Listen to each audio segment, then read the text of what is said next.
Good morning दोस्तों, कैसे हैं आप लोग? मैं अच्छी हूँ, आशा करती हूँ कि आप सभी लोगों की पढ़ाई अच्छी चल रही होगी। और वक्त हो गया है रिवीजन करने का मॉर्निंग में बायोलॉजी का मेरा। तो मैं कोशिश करती हूँ कि जो मॉर्निंग बायोलॉजी की मैंने जो रिविजन्स कर रही हूँ मैं रेगुलर, वो उसको अपलोड कर दूँ और ताकि आप भी देख सकें मेरे साथ साथ। तो आइए करते हैं रिवीजन। अभी तक हमने जो है chapter 1 the living world of MCQ, biological classifications के एमसीक्यूज, प्लांट किंगडम के एमसीक्यूज, और चैप्टर 4 एनिमल किंगडम के MCQs, chapter 5 morphology of flowering plants के, और चैप्टर 6 एनाटॉमी ऑफ प्लांट के एमसीक्यूज हमने अब तक कर रखे हैं। तो आप चाहें तो प्लेलिस्ट में इसको जाकर देख सकते हैं। आज हम लोग करेंगे चैप्टर नंबर 7 का जो है structural organisation in animals MCQs. तो आइए देखते हैं इसमें क्या करना है। हमें कितने रिविजन हैं। लगभग हम 10-15 ऑब्जेक्टिव्स को टच करते हैं, और इससे हमारे सारे जो कॉम्पिटिटिव एग्ज़ाम्स हैं इससे कुछ ना कुछ तो ज़रूर आएंगे। ये आपको बता दूं कि ये जो चैप्टर्स हैं ये हमने लिए हैं 11th क्लास की बायोलॉजी से। तो एनसीईआरटी की 11th क्लास की ये बायोलॉजी है। आप इसको जा करके अपनी बुक्स में भी इसको आप देख सकते हैं। तो आइए स्टार्ट करते हैं। आपका चैप्टर नंबर 7 ये है आपका स्ट्रक्चरल ऑर्गेनाइजेशन इन एनिमल्स के एमसीक्यूज हैं। तो क्वेश्चन नंबर 1 आपके सामने है। Blood corpuscles are formed in Haversian canal और इंडोस्टियम या रेड बोन्स मैरो या फिर पैनक्रियास किस में पाया जाता है? हम पढ़ रहे हैं आज क्या? Structural organisation in animals. Animals के जो स्ट्रक्चरल ऑर्गेनाइजेशन हैं उनकी ऑब्जेक्टिव क्वेश्चंस को हम टच कर रहे हैं। और ऑब्जेक्टिव नंबर 1 है ये, blood corpuscles are formed in Haversian canal, endosteum और रेड बोन मैरो या फिर पैनक्रियाज। तो इसके जो ट्रू आंसर है इस पर हम पहुंचते हैं, और इसका जो ट्रू आंसर होगा वो होगा red bone marrow. Question number 1, blood corpuscles are formed in the Harvesian canal, endocytum, red bone marrow, pancreas। तो आंसर है इसका रेड बोन मैरो। और क्वेश्चन नंबर 2 पे आते हैं। क्वेश्चन नंबर 2 है, विच of the following is absent in female frog. जो female frog होते हैं उनमें क्या एब्सेंट होता है? वेब्ड फीट नहीं होती है, कॉपुलेटरी पैड्स नहीं होते हैं, या फिर टैम्पनम नहीं होते हैं, फिर ऑल आर प्रेजेंट, या फिर सब के सब प्रेजेंट होते हैं। इसमें पूछ रहा है कि फॉलोइंग इज एब्सेंट, क्या एब्सेंट होते हैं उसमें। तो आइए देखते हैं आपके साथ कि इसमें क्या एब्सेंट होते हैं। तो इसमें एब्सेंट होता है कॉप्यूलेटरी पैड्स, इसमें नहीं होते हैं। और copulatory pads are absent in female frog, these are present on the first digit of the forelimb. ये कहाँ पाए जाते हैं? जो फोर लिम्स होती है उसमें पाए जाते हैं, फर्स्ट डिजिट के। और क्वेश्चन नंबर 3 में आते हैं। ये क्या है? Osteoblast are found in. जो ओस्टियोब्लास्ट होती है वो किस में पाई जाती है? ब्लड में, मसल्स में, बोन में, या फिर कार्टिलेज में।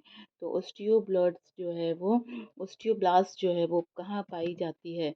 तो इसका हम आंसर देखते हैं। ये है आपका बोन में ये मिलता है osteoblast. Osteoblast are found in bone. Osteoblast are found in bone. Osteoblast जो पाई जाती है बोन में, मसल्स में नहीं पाई जाती, कार्टिलेज में नहीं पाई जाती। कहाँ पाई जाती है? ये बोन में पाई जाती है। Wait a minute.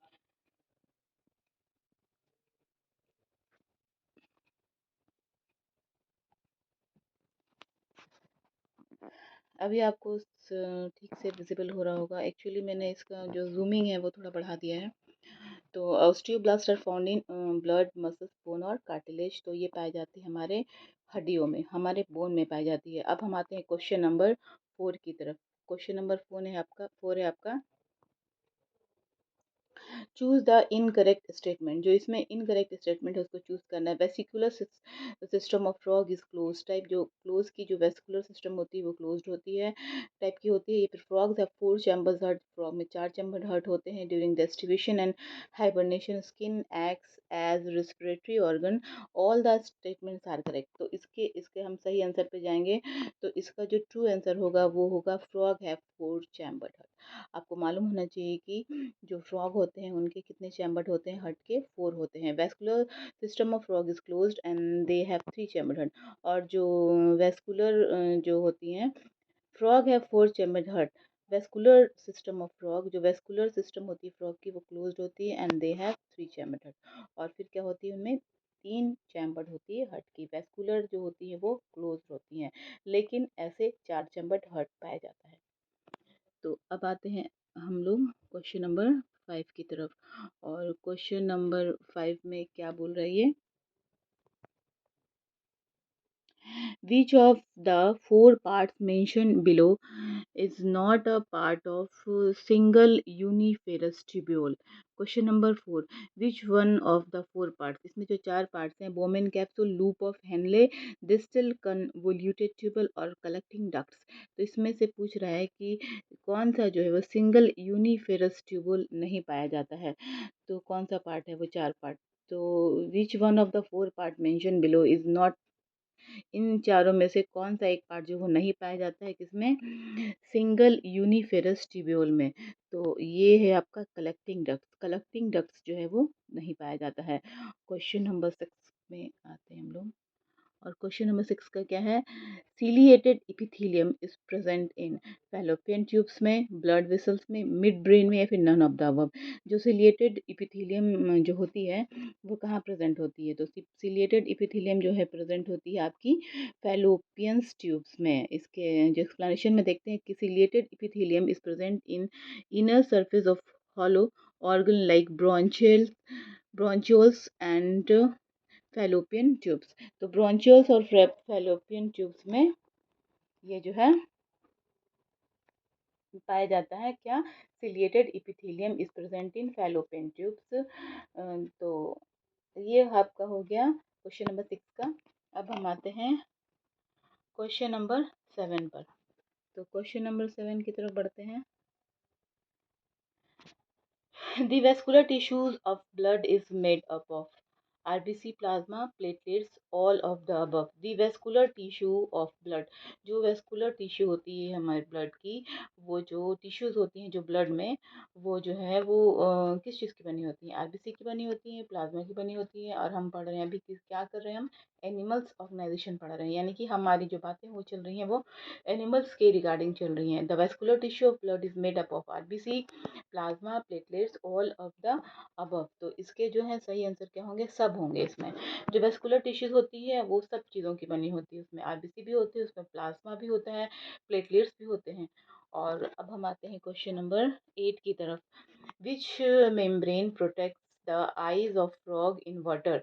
कौन से ऐसे मेम्ब्रेन है जो फ्रॉग होते हैं मेंढक, उनको आइस, इनके आइज को प्रोटेक्ट करती है? क्या टाइमनम, या फिर स्किन, या फिर स्पेशियल, या फिर इनिक्टिएटिंग? क्या करती है? कौन सी ऐसी प्रोडक्ट होती है? वो क्या होती है? इसका जो आंसर होगा वो होगा टी होगी।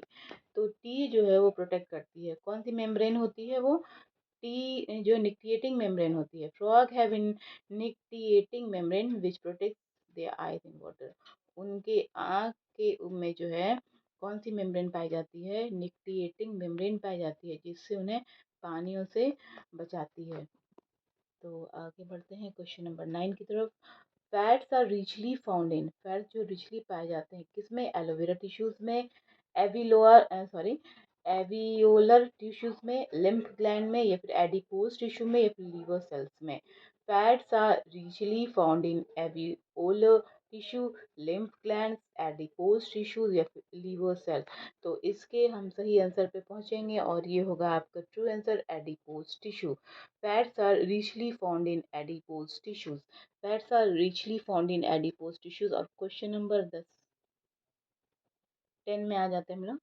और क्वेश्चन नंबर 10 जो कह रहा है, the ciliated epithelium is our body में बी फाउंड इन। जो सिलिएटेड इपिथीलियम होती है इन आवर बॉडी में बी फाउंड इन किसमें पाई जाती है? ट्रैकिया, यूरेटर, बाइल डक्ट और इंटेस्टाइन, किसमें पाई जाती है ये? इसका आंसर क्या होगा? Exchange of respiratory gas.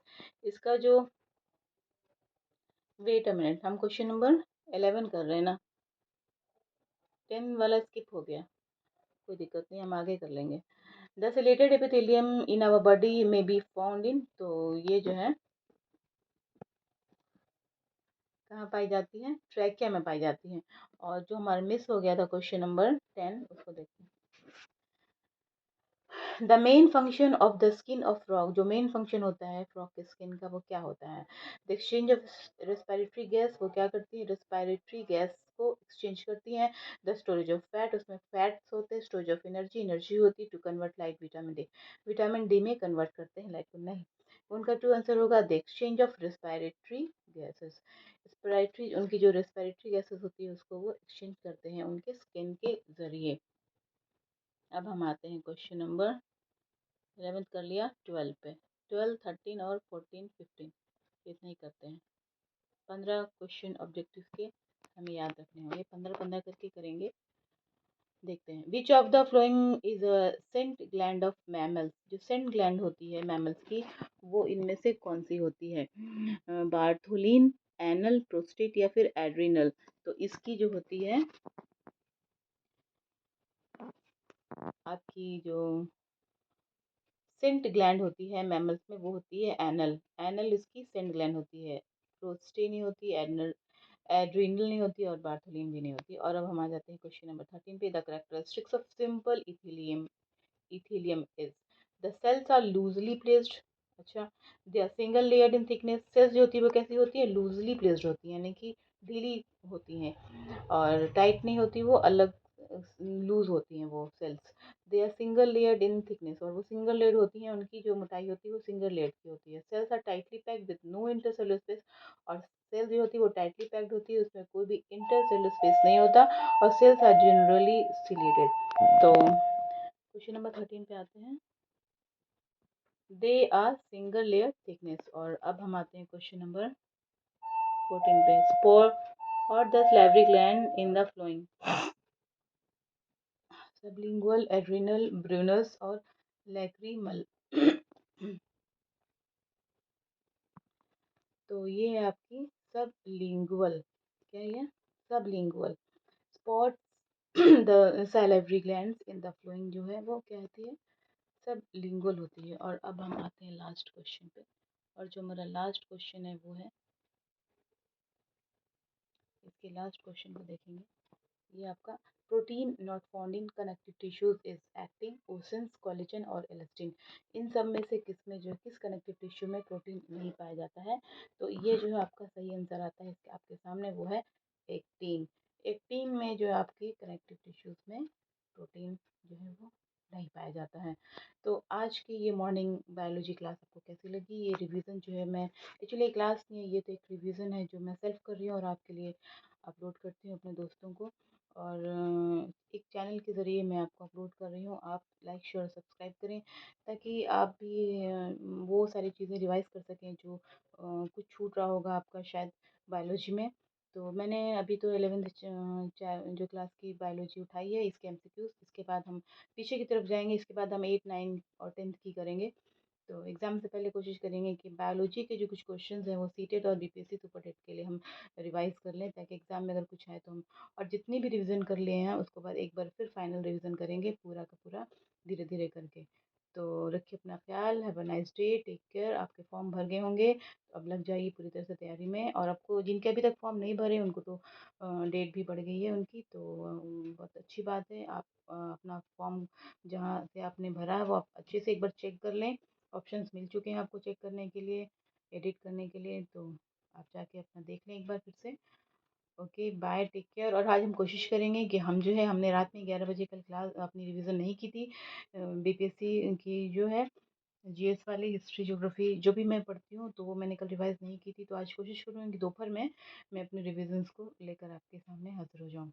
Okay bye, take care.